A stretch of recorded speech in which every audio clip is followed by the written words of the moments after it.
Բարև ձեզ սիրելի ունկնդիրներ, ես Օֆելիա Կամավոսյանն եմ, հանրային ռադիոյի եթերում կրկին երկրորդ շնչառությունն է։ Առաջին հայկական մեդիա նախագիծը նախատեսված 65 եւ ավելի տարեկան անձանց համար։ Մենք անդրադառնում ենք ավագ սերնդի ներկայացուցիչներին հուզող բոլոր թեմաներին՝ առողջ ապրելակերպ, սննդակարգ, հոբիներ, վաստակած հանգիստ, աշխատանքային իրավունք։ Հաղորդման շրջանակում ներկայացնում ենք նաեւ այն մասնագետներին, որ ծրագրեր են իրականացնում, որ ունեն գաղափարներ, որ կարող են օգտակար լինել նաև ձեզ համար։ Այնպես որ նոր թափ եւ երկրորդ շնչառություն վերցրեք, այսօր շատ պահանջված թեմա է։ Թեմայի ենք անդրադառնալու, իմ հյուրը Դավիթ Պիպոյանն է, Էկոկենտրոնի սննդի ռիսկերի գնահատման կենտրոնի ղեկավարը։ Բարի օր ձեզ, շնորհակալ եմ, որ ես ձեր բազմազբաղ ժամանակում մեզ համարել, մեր տատիկ-պապիկների համար էլ ժամանակ գտաք։ Ես եմ շնորհակալ հրավերի համար եւ եթե տեսնում եք այս եղանակային պայմաններին չնայելով, երկրորդ շնչառություն պիտի ապահովենք մեր համար, մեր հասարակության համար շատ կարեւոր խմբի։ Թիրախային խմբի, այո։ Դավիթ, ասացեք խնդրեմ, թե ինչու են տատիկ-պապիկները, մեր տատիկ-պապիկները, այսօրվա տատիկ-պապիկները շատ կենտրոնացած սննդի վրա։ Նույնիսկ կատակներ կա, չէ, որ տատիկը թորան ամենակարևորը կերակրի, զուտ ինչ որ գուցե մշակութաբանական տեսակետից, ինչու է կերակրվելը սննդառությունը այդքան կարևոր այդ խավի համար, այդ տարիքային խմբի համար։ Տեսեք, նախ մի քանի կարևոր հանգամանք, որը որ կուզեի շեշտադրել, հաշվի առնելով, որ մեր աշխատանքը այնուամենայնիվ մարդկանց հետ է, որովհետև մենք ամեն տարի իրականացնում ենք մարդկանց սննդակարգի, մարդկանց սննդային սովորույթների ուսումնասիրություն եւ մեր կենտրոնի առանձնահատկությունը այն է, որ մենք հետազոտություններ իրականացնում ենք տարբեր սեռատարիքային խմբերում եւ հետագայում փորձում ենք նաեւ դրան գիտական հիմնավորումներ տալ, այդ օրինակ տարբեր սեռատարիքային խմբերում սնման սովորույթների առանձնահատկության հետ կապված, տարիքի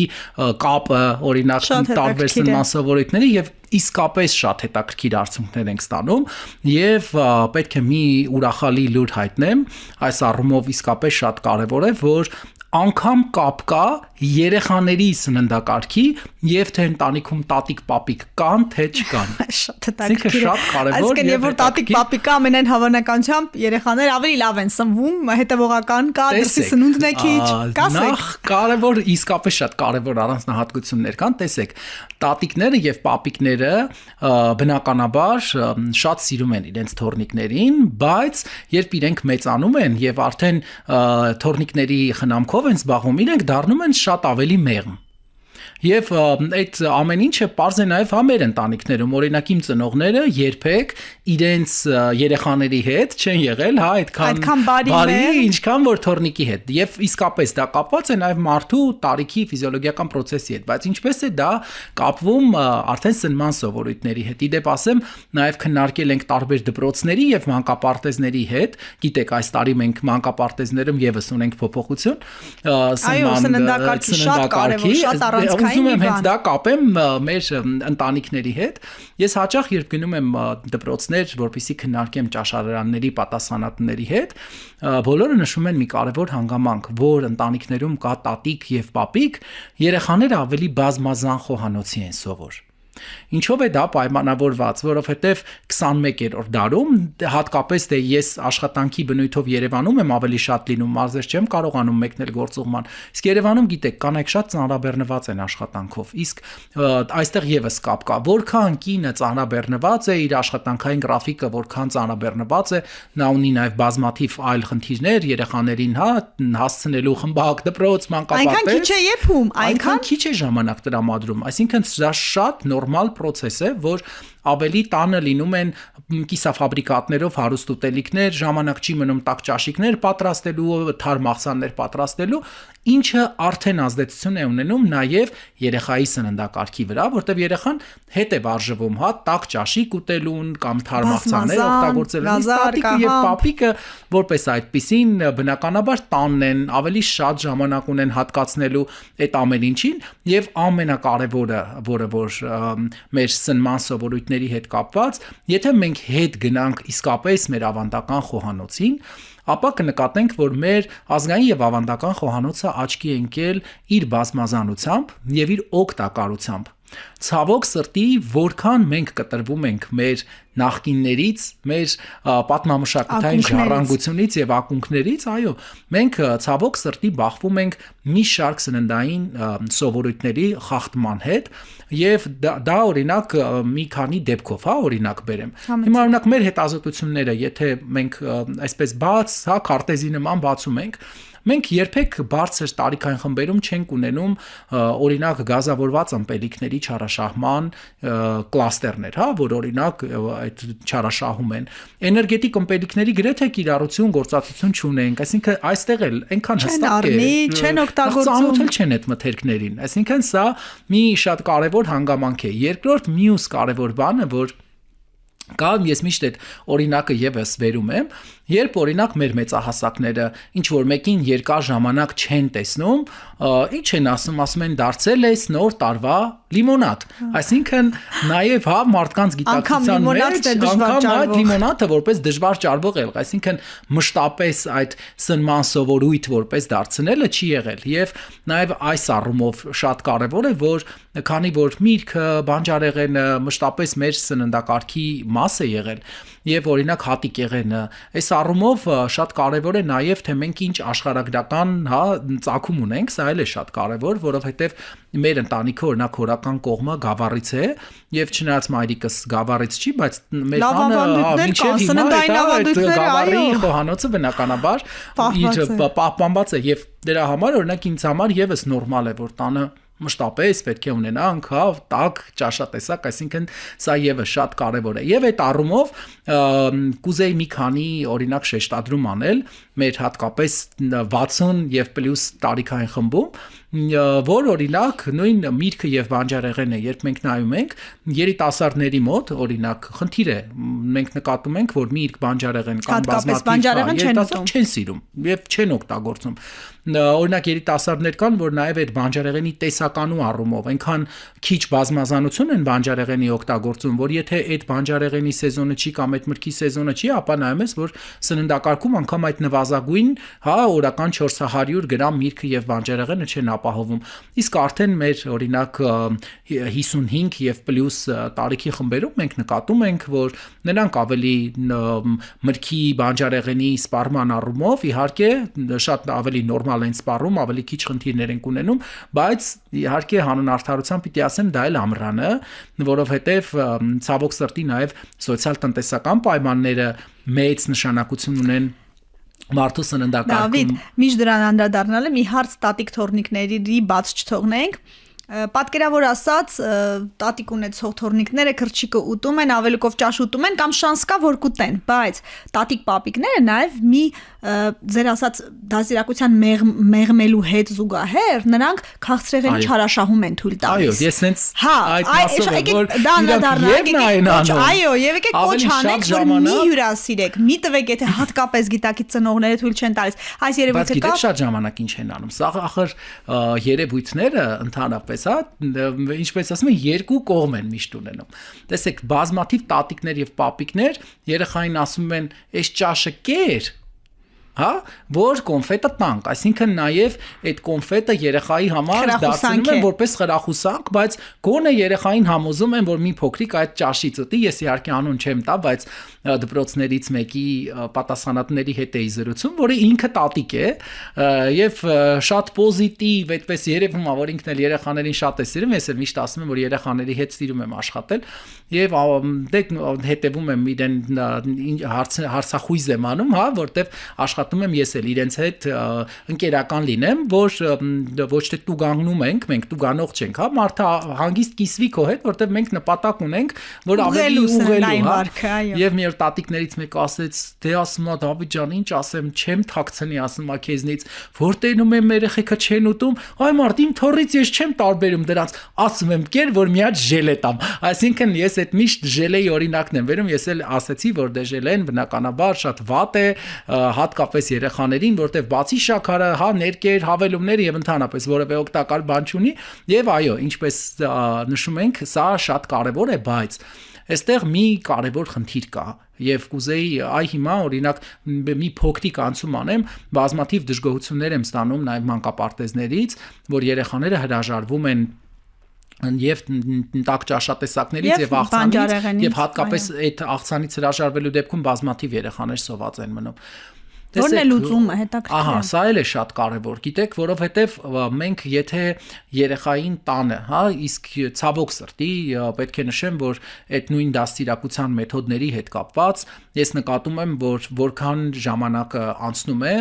շատ արագ տեմպերով մենք Հայաստանում ականատես ենք լինում դաստիարակության մեթոդների էական փոփոխության։ Հիմա տեսեք, մենք այստեղ էլ, հա, շատ կարևոր է թե որքանով ենք օբյեկտիվ։ Ինչի եմ ասում, որքանով ենք օբյեկտիվ, որտեղ այո, մեր սերնդակիցները շատ լավ հիշում են մեր ծնողների խիստ դաստիարակության մեթոդները, բայց մեր ժամանակ չէր կարող երեխան, հա, կամակորություններ անել եւ ընտանիքը բավարարեր այդ բոլոր կամակորությունները։ Սա շատ կարեւոր է, որովհետեւ հիմա ես ընտանիքներ գիտեմ, որ ասում են դե երեխան չիպսից, կարտոֆիլի ֆրիից բացի ոչինչ չի ուտում, մենք միայն դա ենք տալիս։ Շատ են այդ ընտանիքները։ Եւ շատ են այդ ընտանիքները, աղիձողիկ, այսինքն ինչքան վատ սննդային սովորույթ կա եւ դա ամենահեշտ տարբերակն է, այսինքն ջանք չդնել, ջանք չթափել, չգիտեմ, բացատրական աշխատանք չտալ, որտեղ այդպես ավելի հեշտ է։ Բայց մի եւս օրինակ բերեմ, իհարկե իմ շատ մտերիմ ընկերներից մեկը, որ հիմա Հայաստանում չի ապրում, դժվար հիմա մեզ հետևի, բայց միշտ իրեն ցիտում եմ, կուրսով հավաքվել ենք միջոցառում նշելու եւ քանի որ դե մենք բոլորս սա մասնագիտական կրթություն ունենք եւ կուրսեցից նաեւ իր կինը, ովքեր որ կազմակերպել էին միջոցառումը, գիտեն ես շատ ուշադիր եմ սեղաններին, ամենալավ աղցանները, ամենալավ ուտելիքները եւ այո, հարցնում են դե իրականում մեր հայկական սեղանները, եթե ճիշտ միշտ բանջարեղենային աղցան կա եւ մենք նորմալ սեղան ունենք, իրականում մենք ենք փչացրել մեր սեղանները, թե չէ հայկական ավանդական սեղանը իսկապես կարելի է շատ լավ սնվել։ Եվ այդ նույն օրը երեխաների համար նույն ռեստորանում պատվիրել էին սեղան, որտեղ դրված էին գազավորված ըմպելիքներ, պիցա եւ ֆրի։ Ես երբ որ մոտեցա երեխաների սեղանին, ասում եմ երեխեք ջան, ասում եմ դուք եթե մեր սեղանից օգտվեիք, շատ ավելի օգտակար կսնվեիք, քան անունը, որին մենք դրել ենք մանկական մենյու, այո, մանկականը։ Այս առումով եւս իհարկե ծայրահեղություններից ծայրահեղություն ենք ընկնում եւ տեսեք մի օրինակ բերեմ դարձյալ, որովհետև մենք որոշակի դեպքերում հանուն արդարության պիտի ասեմ, որ կրկնակի չէ, եռակի ստանդարտներով ենք առաջնորդվում։ Նոր մայրիկներ կան, դե ես շատ առնչվում եմ, չէ, նոր մայրիկների հետ, այո, ծայրահեղ։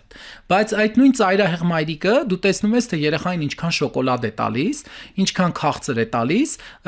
բայց օրինակի համար ինքը ինչ որ գրականության մեջ կարդացել է, որ այ մեղրը երեխային վնասակար է։ Այսինքն ուրեմն այդքան շաքարը երեխային վնասակար չէր, այդքան շոկոլադե մածուկը վնասակար չէր կամ թեյը, եւ այս առումով եւս հասկանում եք, մենք պետք է հասկանանք, որ ի վերջո, եթե համեմատում ենք նաև մեր այդ նույն մարդիկ ի վերջո ներկայիս 65 տարեկանները ես կատակում եմ հաճախ, որովհետև երբ մայրիկ էր ոչ թե տատիկ, եւ բնական է մեր տատիկն է մեզ է, չէ, պաշտպանել։ Այսինքն դա այդպես ես միշտ շատ լավ հիշում եմ մեր կենտրոնի, հա, պայծառահիշատակ հիմնադիրը պրոֆեսոր Սաղաթելյան ասում էր, որ ընտանիքն է, որ գիտական կենտրոնն է համարվում առողջ, որտեղ 3 սերունդ կա, տատիկը եւ պապիկը, հա, որը իր փորձով, այո, ավակ սերունդը, որը կիսվում է, ծնողները, որոնք աշխատում են, հա, որ հասցնեն եւ ապահովել եւ փոքրերին եւ երեխաները, գիտական կոլեկտիվն էլ է այդպես, եթե դու հիմա անդադ խոսում են, չէ, Հայաստանի գիտությունը, որ շատ խախտված է այդ սերնդափոխությունը, շատ երիտասարդներ, հա, բայց այդ միջին սերունդ չունենք, սա էլ է շատ կարևոր, ինչի որտեվ այդ բեռը քաշողը պիտի միջին սերունդը լինի։ Հիմա այդ առումով էլ ես օրինակ մի օրինակ բերեմ, վերջերս խոսում էինք, զրուցում էինք լրագրողներից մեկի հետ, որ զանգահարեց ինձ, ասում է Դավիթ ջան, դե արդեն անհանգստանում ենք, ասում է վերջերս էր այդ մի մանկական կերի մեջ խախտում հայտնաբերվել, մի քանի օր չանցավ, հիմա էլ գիտեք, դարձյալ մեծ խոշորագույն ընկերություն, հա, մեծ խախտում եւ գիտեք, որ բազմաթիվ երեխաներ առնչվել են, բախվել են բարեբախտաբար ոչ Հայաստանում, բայց դե պարզ է, ցանկացած մայրիկ, եթե այդ ապրանքանիշից օգտվում է, բնականաբար անհանգստանում է եւ ավելին ասեմ, այնպես չի, հա, որ Հայաստանում էլ բոլոր մթերքներն անվտանգ են, այս առումով եւս շատ կարեւոր է, որովհետեւ նույն օրինակ եթե հետ ենք գնում, հա, նախկին մեթոդներին եւ նախկին սննդակարգին, Հիմա երբ մենք նայում ենք նաև այդ ամեն ինչին սննդագիտական տեսանկյունից, հա, ես կուզեի մի քանի նաև շեշտադրում անել։ Այսօր մենք անընդհատ ասում ենք եվրոպական ուղեցույցներ, բոլորիս թվում է, որ բառը եթե եվրոպական ուղեցույց ենք ասում կամ ամերիկյան, մենք ավելի առաջադեմ ենք։ Դրանով դառնում ենք ավելի առաջադեմ, բայց ես ձեզ հավաստիացնում եմ, եթե դուք բացեք Խորհրդային Միության տարիների սնման նորմերը եւ սննդակարգերը, նրանք շատ ավելի խիստ են եւ որակյալ քան նույն հիմիկվա եվրոպական ուղեցույցները։ Այ մենք ընդհանրապես վերջերս մի հետազոտություն էինք անում եւ ես վստահ եմ, որ բոլորը շատ լավ կհիշեն ժամանակին ինչքան տարածված էր եւ մարդիկ ինչքան շատ էին օգտագործում տարեկանի հաց։ Հետո սկսեց տարեկանի հացի այդ մասսայական կեղծումները, որտեվ Հայաստանում չկար գունանյութեր տալ եւ այլ, բայց ժամանակին մարդիկ, ես հատկապես հիշում եմ դիաբետով հիվանդները, հա, օգտագործում էին անցած հաղորդումը մեր հենց դրա մասին է։ Սա շատ կարեւոր էր եւ նախկինում, եթե բացում եմ հենց նույն մեր մանկապարտեզների, հա, նախադպրոցական ուսումնական հաստատությունների կարգը, այնտեղ հստակ ունեինք, որ երեխան չի կարող օգտագործել միայն ցորենի բարձր տեսակի ալուրից պատրաստվող հաց։ Եվ հիմա նայում ենք, որ հաճախ խոսում ենք, որ Հայաստանի սննդակարգում երկաթը քիչ է, ֆոլատ դեֆիցիտ ունենք, բայց նույն օրինակի համար տարեկանի կամ աշորայի հացը, որը որ մենք ունենք, նա ֆոլատի լավ աղբյուր է հանդիսանում։ Մարդ օրինակ 100 գրամ ընդամենը տարեկանի հաց օգտագործելով իր ֆոլատի օրական դոզայի 33% կարող է ստանալ։ Այսինքն պատկերացնում եք ինչքան կարևոր ուտելիքներ։ Ես ինչի եմ նաև իմ սոցիալական ցանցի էջով անդրադառնում, թե օրինակ ինչի ենք մենք սիսեռի քանակը սկսել կրճատել, եւ հետո երբ որ ավելի մանրամասն նայում ես, նաև այս առումով, հա, ցանկացած մանկապարտեզի տնօրենի կամ պատասխանատուի հարցրեք, նախկինում մասսայական խախտում էին բոլորը, ցորենի բարձր տեսակի ալուրից հաց էին տալի։ Ասեք ինչի եք դա տվել, որովհետև երեխաները հրաժարվել են մնացած, այսինքն մանկապարտեզ այդ կապը, հա, սննդային վարքի փոփոխություն ամենադժվար փոփոխություններից են, եթե դու մենք ինքներս մեզ վրա էլ գիտենք ինչքան դժվար է պակասեցնել շաքարավազը, աղա եւ այլն։ Վերադառնանք մի կարճ խորհուրդ տատիկներին, պապիկներին, որ երեխաներին չառաջարկեն քաղցրել, սահմանափակեն, եկեք հստակ սահմանենք, որպեսզի մեզ լսողներն իմանան։ Ես ճիշտ ասած կուզեմ մենք մի քիչ թվերով խոսենք, հա, որտեղ մեր տատիկ-պապիկների համար էլ է, սա շատ կարևոր։ Ինչ եմ ասում, որտեղ հիմա ամբողջ աշխարհը սննդանյութերի վրա հիմնված ուղեցույցներից անցնում է սննդի չափաբաժինների վրա, որտեղ մարդիկ մասնագետներ չեն, հա, մենք պիտի օրինակներով բերենք, որ մարդը պատկերացնի։ Հիմա մի քանի օր առաջ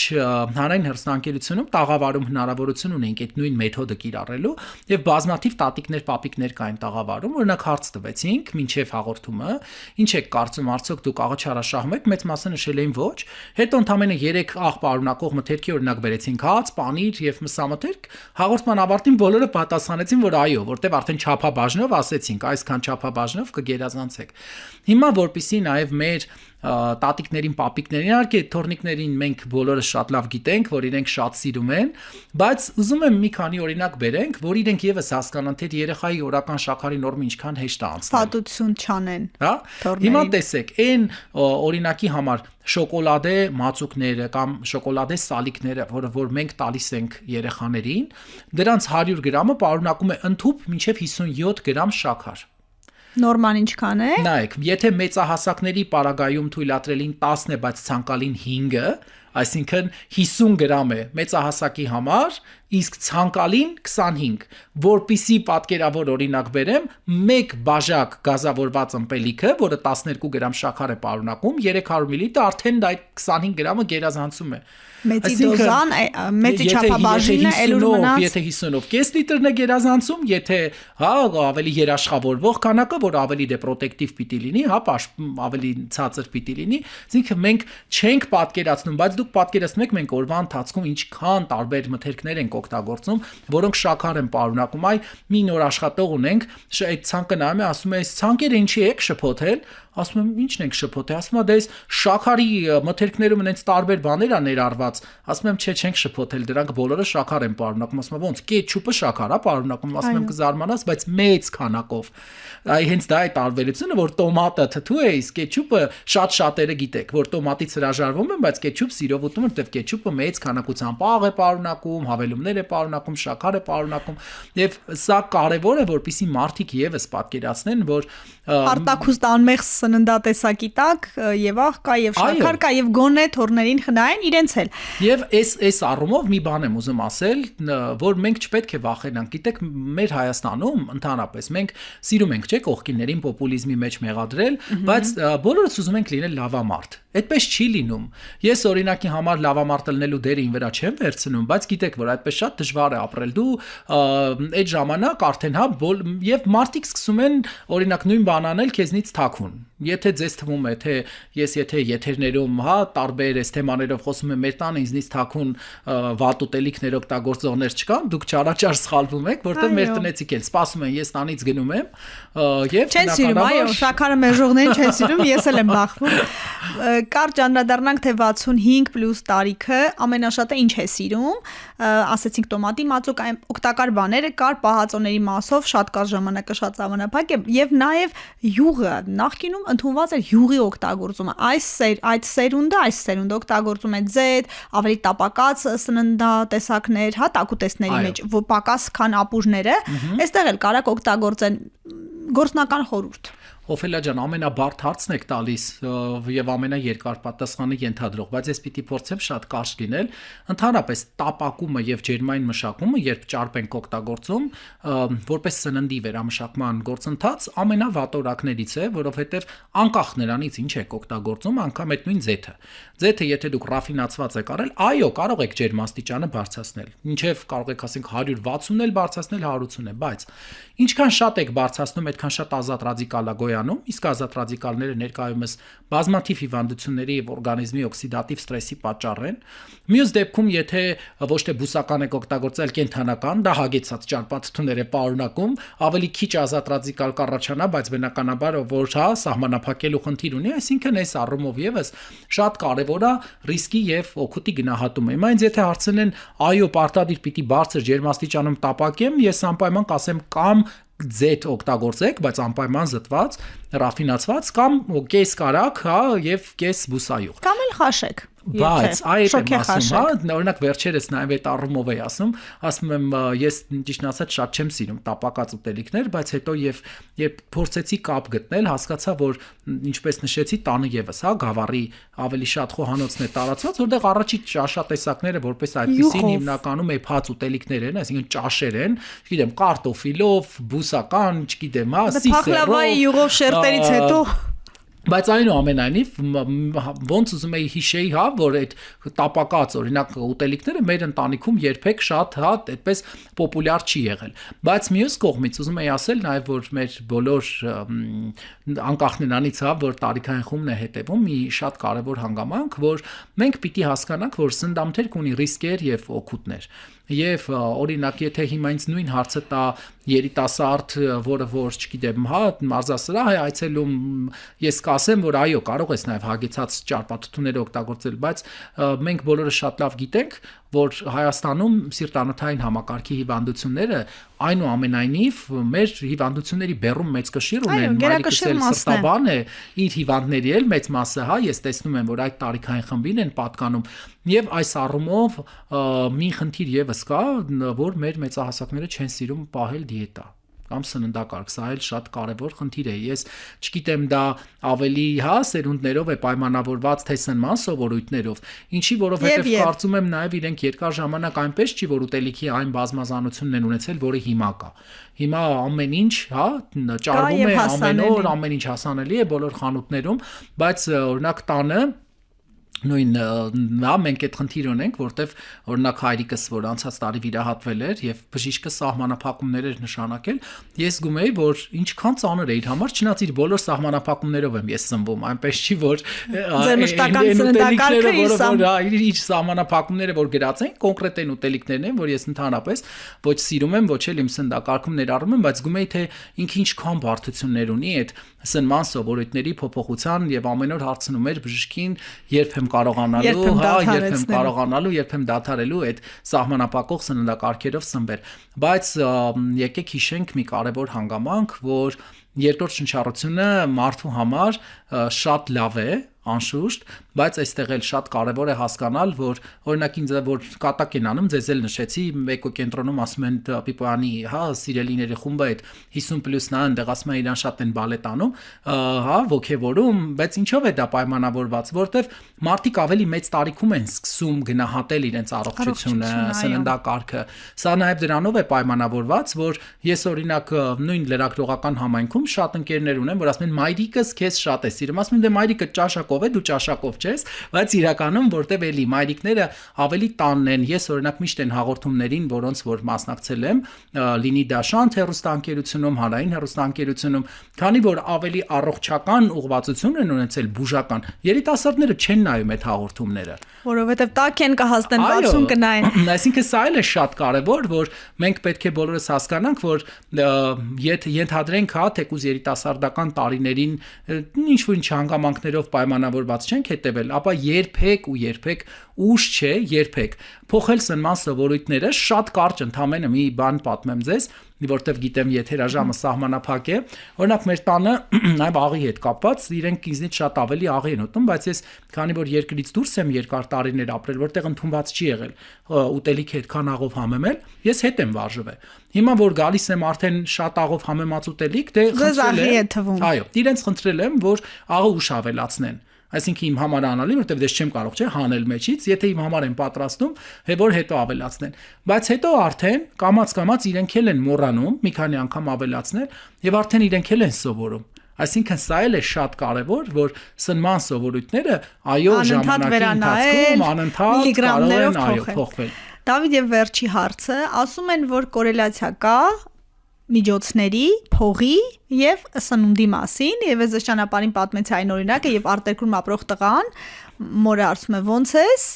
մայրը ասում է լավ եմ, ասում է դե սառնանը բաց ու նկարագրի թե մեջը ինչ կա ու կախված թե մեջը ինչ կա, տղան որոշում է, որ մայրը այն ամենայնիվ այնքան էլ լավ չէ, ինչ կապ կա փողի եւ սննդի միջև 65+-ում։ Ահա, տեսեք, քանի որ կապը մեզ մոտ գիտեք, կարող է լինել հավաստի եւ ոչ հավաստի, տեսեք, այստեղ եւս ունենք խնդիր։ Ունենալ շատ գումար դեռևս չի նշանակում, որ մարդը կսնվի որակյալ, այսինքն այստեղ կապ չունենք։ Բայց եթե գումարի պակաս կա, ցավոք սրտի Հայաստանի Հանրապետությունում ագրոպարանային ապրանքները, այո, բավականին թանկ են եւ օրինակ եթե ձմռան եւ ամռան սեզոններով համեմատենք, ունենք նաեւ գնի էական տարբերություն, որտեղ մարդու սննդակարգում ամեն օր պետք է լինի առնվազն 400 գրամ միրգ եւ բանջարեղեն։ Եթե դա նայում ենք ամռանը, բա մեծ գումար չի։ Բայց ձմռանը արդեն ամեն օր 400 գրամ միրգ եւ բանջարեղեն, թոշակառուի համար միսը գիտեք որքան է թանկացել, իսկ օրինակ միսը կամ օրինակ ենթամթերքը դրանք երկաթի, հեմատիկ երկաթի լավ աղբյուր են, իսկ մարդը նաեւ իր սննդակարգում հատկապես մենք ինչքան մեծանում ենք այդ միկրոսննդանյութերի կարիք ավելի շատ ունենք, չէ՞, օրինակ կանայք մենոպաուզայի շրջանում ավելի շատ կալցիումի նույն կարիք ունեն, իսկ կալցիումը սպիտակուցի, մկանային զանգվածի նաեւ պետք է հասկանանք աղբյուր է, եթե մենք լավորակ ներծծվող օրգանիզմ կալցիում ենք ուզում, անպայման պետք է կաթնամթերքել օգտագործենք, կաթնաշոր օգտագործենք, իսկ արդեն որպեսզի նաև այդ միկրոսննդանյութերը մենք ապահովենք, նաև հետազոտություններն են ցույց տալիս մեր, որ ձմռան ամիսներին այդ գումարը հասնում է մարդու հաշվով 45000 դրամ։